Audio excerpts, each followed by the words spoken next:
ഒരു മാസത്തെ വ്രതാനുഷ്ഠാനത്തിന് ശേഷം വിശ്വാസികൾ ചെറിയ പെരുന്നാൾ ആഘോഷിച്ചു. മലപ്പുറത്ത് പള്ളികൾക്ക് പുറമെ പലയിടത്തും പൊതുസ്ഥലങ്ങളിലും ഈദ് നമസ്കാരം നടന്നു. സംയുക്ത ഈദ്ഗാഹുകളിൽ നൂറുകണക്കിന് വിശ്വാസികൾ പെരുന്നാൾ നമസ്കാരം നടത്തി. പാണക്കാട് ജുമാ മസ്ജിദിൽ നടന്ന പെരുന്നാൾ നമസ്കാരത്തിന് മുസ്ലിം ലീഗ് സംസ്ഥാന അധ്യക്ഷൻ സാദിഖ് അലി ശിഹാബ് തങ്ങൾ നേതൃത്വം നൽകി.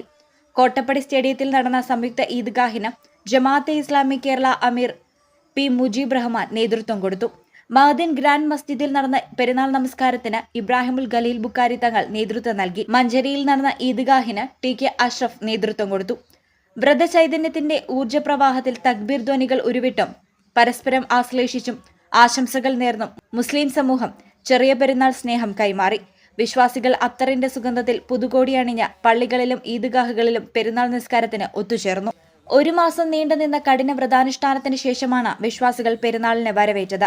റംസാൻ ഏകിയ പുണ്യം ജീവിതത്തിലുടനീളം സൂക്ഷിക്കാൻ ഓരോ വിശ്വാസികളും തയ്യാറാകണമെന്ന് ഇമാമുമാർ ആഹ്വാനം ചെയ്തു. ബന്ധുവീടുകൾ സന്ദർശിച്ചും സൗഹൃദം പുതുക്കിയും പരമ്പരാഗത രീതിയിലായിരുന്നു ഇത്തവണത്തെ പെരുന്നാൾ ആഘോഷം.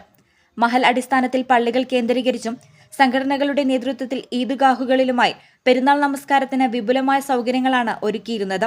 വിശുദ്ധ റമദാനിലെ ആത്മീയ നിർവൃതി ഉൾക്കൊണ്ട് സത്യവിശ്വാസികൾ ചെറിയ പെരുന്നാൾ ആഘോഷിക്കുന്നത്.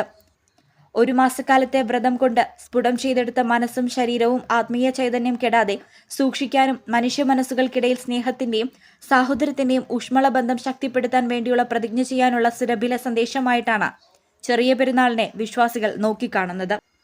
ന്യൂസ് ഡെസ്ക് ഈ ചാനൽ. ഞങ്ങളെപ്പറ്റി നിങ്ങൾക്കല്ലേ കൂടുതൽ അറിയുന്നത്? പരിശുദ്ധിയുടെ സുവർണ പാരമ്പര്യം. Hayath golden diamonds, Valanchery.